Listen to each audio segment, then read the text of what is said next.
நடிகை குஷ்பு அவர்கள் முதலமைச்சர் வழங்கும் இந்த கலைஞர் உரிமை தொகை திட்டத்தை பற்றி மிக இழிவாக பேசியிருக்கிறார்கள். குறிப்பாக தமிழக அரசு அந்த பெண்களுக்கு வழங்கும் தொகையை பிச்சை போடுவதாக இழிவுபடுத்தி உள்ளார்கள்.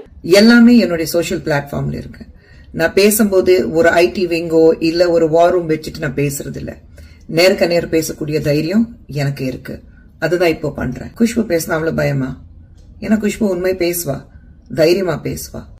நடிகை குஷ்பு அவர்கள் முதலமைச்சர் வழங்கும் இந்த கலைஞர் உரிமை தொகை திட்டத்தை பற்றி மிக இழிவாக பேசியிருக்கிறார்கள். குறிப்பாக தமிழக அரசு அந்த பெண்களுக்கு வழங்கும் தொகையை பிச்சை போடுவதாக இழிவுபடுத்தி உள்ளார்கள்.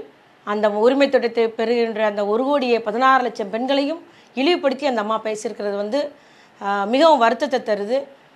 பெண்களுடைய வாழ்க்கை நிலை அறியாதவர் என்பதை நாம் இதன் மூலம் அறிய முடிகிறது. அந்த அம்மாவுக்கு என்ன தெரியும்? தமிழ்நாட்டில் உள்ள ஏழை எளிய மக்கள் நடுத்தர வாழ்க்கை முறை என்னன்னு தெரியுமா உங்களுக்கு? அந்த 1000 ரூபாய் எவ்வளவு பயன் தருது என்பதை நீங்கள் அறிவீர்களா? ஒன்றுமே தெரியாமல் வீட்டிலேருந்து வெளியே வந்தது மைக்கை பார்த்து பேசுறது நான் வன்மையாக கண்டிக்கிறேன். இந்த மாதிரி பேசக்கூடாது. நிலை அறியாமல் நீங்கள் பேசுகிறீங்க அப்படின்றத நான் சொல்ல விரும்புகிறேன். ஏன்னா உங்களுக்கு தெரியாது. உங்களுக்கு ஒரு மாதத்துக்கு 1000ன்றது அப்படி தான் தெரியும். ஏன்னா நீங்கள் கோடியில் புரள்றவங்க, பண வசதி படித்தவங்க, நீங்கள் பெரிய நடிகை, உங்களுக்கு அந்த 1000 ரூபா அப்படி தான் தெரியும். ஆனால் இந்த மாதிரி 1000 ரூபாயை வைத்து குடும்பம் நடத்துகிற அவள் வாழ்வாதாரத்துக்காக, ஒரு மருத்துவ செலவுக்காக, பிள்ளைங்க படிப்புக்காக எத்தனையோ பேருக்கு பலன் தருகிறது. அது சிலர் முதலமைச்சர் எனக்கு தர்ற சீருன்னு சொல்கிறாங்க. சில தாய்மார்கள் என் பிள்ளைகள் பார்க்காட்டாலும் எங்கள் மகாராஷ்டிர முதலமைச்சர் எனக்கு 1000 ரூபா தந்து என்னை பார்க்குறான்னு சொல்கிறாங்க. அந்த அளவுக்கு வாழ்வாதாரத்துக்கு உதவக்கூடிய ஒரு உரிமை தொகையை நீங்கள் அசால்ட்டாக பிச்சை போடுறான்ற வார்த்தை சொல்கிறீங்க. பிச்சைன்றது அர்த்தம் தெரியுமா உங்களுக்கு? நீங்கள் பாட்டுக்கு வார்த்தைகளை இப்படியெல்லாம் யூஸ் பண்ணாதீங்க. நிச்சயமாக இதற்கு எங்களுடைய தமிழ்நாட்டு பெண்கள் 1,16,00,000 மகளிர் உரிமை தொகை பெண்களும் உங்களுக்கு சரியான பாடம் போட்டுவார்கள். அவர்கள் உங்களை பார்த்து கொள்வார்கள். அடக்கி வாசியுங்கள் என்பதை மட்டும் நான் கூறிக்கொள்கிறேன். உண்மை எப்படி பயத்தை கிளப்பி விடும்னா அழகா பார்த்துட்டு இருக்கேன். திராவிட முன்னேற்ற கழகத்திலிருந்து நான் அத்தனை பேர், மந்திரியிலிருந்து மினிஸ்டர்ஸ்ல இருந்து பேச்சாளர்கள் இருந்து கடைசி இருக்கிற தொண்டர்கள் வரைக்கும் எல்லாரும் இன்னைக்கு என்னை பத்தி பேசிட்டு இருக்காங்க, வீடியோ வெளியிட்டு இருக்காங்க. பழைய ட்வீட் ஏதோ பேசினது, ஏதோ ஒன்னு சொன்னது, அதெல்லாம் எடுத்து போட்டுட்டு இருக்காங்க. நான் எதுவுமே டிலீட் பண்ணாம இருக்கேன்.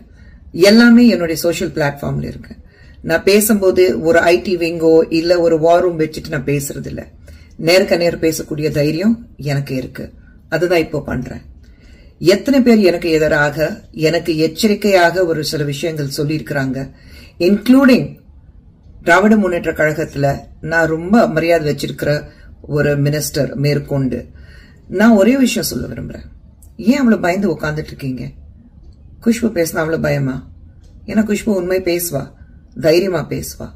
நான் பேசினதுக்கு தவறாக அர்த்தம் எடுத்துக்கிட்டு அது மட்டும் மக்கள் மத்தியில போடுறதுக்கும், நீங்க ஒரு திசை திருப்பதற்கான ஒரு வேலை செய்யறதுக்கும் குஷ்பு இங்க உட்கார்ல. அது உங்களுடைய வேலை. ஏன்னா உங்களுடைய எந்தெந்த வகையில நீங்க மக்கள் ஏமாத்திருக்கீங்க, எந்தெந்த வகையில மக்களை ஏமாத்திட்டு இருக்கீங்க, ஏமாத்திட்டு வருவீங்க, அது உங்களுக்கும் தெரியும், எனக்கும் தெரியும், மக்களுக்கும் தெரியும். நான் இன்னைக்கு உங்ககிட்ட ஒரே விஷயம் சொல்ல விரும்புறேன். டாஸ்மாக் குறைப்பீங்களா, குறைக்க மாட்டீங்களா? இது நீங்க சொன்னது. முதலமைச்சர் ஸ்டாலின் அவர்கள் சொன்னது, உங்களுடைய யூத் மினிஸ்டர் உதயநிதி ஸ்டாலின் அவர்கள் சொன்னது. நாங்க டாஸ்மாக் குறைப்போம். குறைப்பீங்களா, குறைக்க மாட்டீங்களா? 3500 கிலோகிராம் 2000 கோடி வர்த் ட்ரக்ஸ் பறிமுதல் செய்யப்பட்டிருக்கு. அதுவும் உங்க கட்சிக்காரனுக்கிட்ட இருந்து. அப்போ அதுல உங்களுக்கு எந்த சம்மந்தமும் இல்ல நீங்க சொல்லலாம். டாஸ்மாக்ல செந்தில் பாலாஜி அவர்கள் இன்னைக்கு ஜெயில இருக்கிறாரு. அதுக்கு எங்களுக்கு எந்த சம்மந்தமும் இல்லைன்னா சொல்லலாம். பழைய ட்வீட்ஸ் எல்லாம் எடுத்துட்டு நீங்க போடணும், பழசு பேசினதெல்லாம் நீங்க எடுத்து போடணும்னா அது உங்களுடைய டிஎன்ஏ நான் சொல்லியிருக்கேன். ஏன்னா இப்ப இருக்கிற கரண்ட் இஷ்யூஸ் பேசுறதுக்கும் உங்ககிட்ட எதுவுமே இல்ல. மக்களுக்கு என்னதை செஞ்சிருக்கோம், என்ன செஞ்சுட்டு வரோம், அது மட்டும் சொல்லுங்களேன். அது சொல்றதுக்கு தைரியம் உங்களுக்கு இல்ல, இருக்கும், இருக்காது. ஏன்னா திமுக பத்தி எனக்கு நல்லா தெரியும். அந்த தைரியம் உங்க தலைவனுக்கும் இல்ல, அந்த தைரியம் உங்களுக்கு யாருக்குமே இல்ல. குஷ்பு எப்பவுமே நேரடியா தான் பேசுவா. சுத்தி வலிச்சு மூக்கு இப்படி பிடிக்காம சுத்தி வலிச்சு பேசுற பழக்கம் குஷ்புக்கு கிடையாது. தான் இன்னைக்கு சொல்றேன்.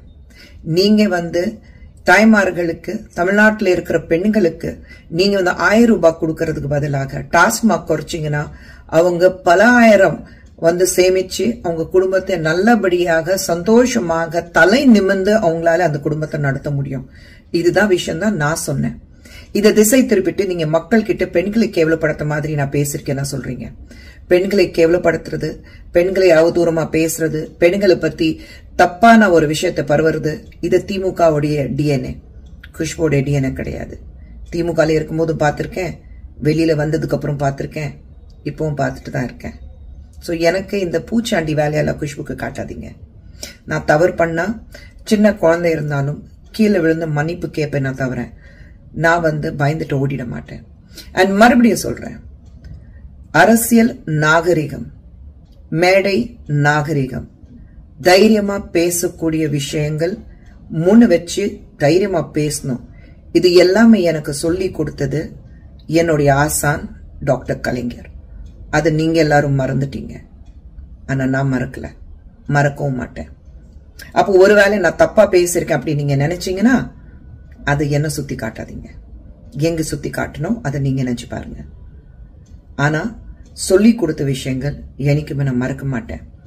என்னுடைய மாதா பிதா குரு தெய்வம் நான் சொல்லுவோம். என்னோட குரு எனக்கு என்ன சொல்லி கொடுத்திருக்காரோ அதை என்னைக்குமே நான் மறக்க மாட்டேன். அவர் அவமானப்படுத்த மாதிரி, அவர் கேவலப்படுத்துற மாதிரி என்னைக்கும் பேசிருக்கவும் மாட்டேன். அது எனக்கு தெரியாது. ஆனா உங்களுடைய புது தலைவனுக்கு கீழே நீங்க எல்லாரும் இப்படி பேசணும் வேற கட்டாயம் இருக்கு, அதுவும் எனக்கு புரியுது. சோ உங்க மேல எனக்கு கோபம் கிடையாது, ஆனா பரிதாபமா இருக்கு. ஏன்னா இப்போ இருக்கிற காலகட்டத்துல எல்லாருக்கும் ஆமா சொல்லிட்டு போகக்கூடிய ஒரு விஷயம் இருக்கு பாருங்க. நீங்க இவ்ளோ வேலை செய்யறதுக்கு பதிலாக ஒரே விஷயம், நாங்க இவ்ளோ நல்லது பண்ணிருக்கோம், ஆமா சென்ட்ரல் கவர்மெண்ட்ல இருந்து இவ்ளோ பணம் வந்தது, அது வச்சுட்டு நாங்க இவ்ளோ நல்ல விஷயங்கள் பண்ணிருக்கோம், பிரதமர் மோடி அவர்கள் இவ்ளோ விஷயங்கள் எங்களுக்கு பண்ணி கொடுத்திருக்கிறாரு, அதனால்தான் அந்த நல்ல திட்டங்கள் மக்களுக்கு சேர்த்திருக்கோம், மக்கள் கிட்ட கொண்டு போயிருக்கோம், அதை சொல்லுங்க. ஆனா அதை சொல்ல மாட்டீங்க. ஏன்னா அதை சொல்றதுக்கு, உண்மை பேசுறதுக்கு தைரியம் வேணும். தைரியம் பொறுத்த வரைக்கும் அது உங்களுடைய லிஸ்ட்ல இல்ல. திராவிட முன்னேற்ற கழகமும் தைரியமும், ஆமா கல் தூக்கி வீசுவீங்க, புடவை பிடிச்சி இழுப்பீங்க, பெண்களை கேவலமா பேசுவீங்க, அவங்கள கீழ்த்தனமா நடந்துக்குவீங்க, அது எல்லாமே பண்ணுவீங்க. ஆனா பெண்கள் ஒரு சமுதாயத்துல ஒரு அந்தஸ்துக்கு கொண்டு போய் அங்க அழகு பார்க்கணும்ங்கிறது ஒரு எண்ணம் டிஎம்கேக்கு சுத்தமா கிடையாது. சோ நீங்க ரிலாக்ஸ்டா இருங்க. நான் என்ன செய்யணும் நான் செஞ்சிட்டு இருக்கேன். ஏன் மக்களுக்கு தெரியும் நான் எந்த அளவுக்கு மக்கள் மத்தியில பெண்களுக்காக நான் போராடிட்டு இருக்கேன், பெண்களுக்காக நான் பேசிட்டு இருக்கேன், தைரியமா அவங்க பக்கத்துல நின்னுட்டு அவங்களுக்கு ஒரு சப்போர்ட் சிஸ்டமா இருக்கேன்னா என் ஃபாலோவர்ஸ்க்கு தெரியும். So good luck to you.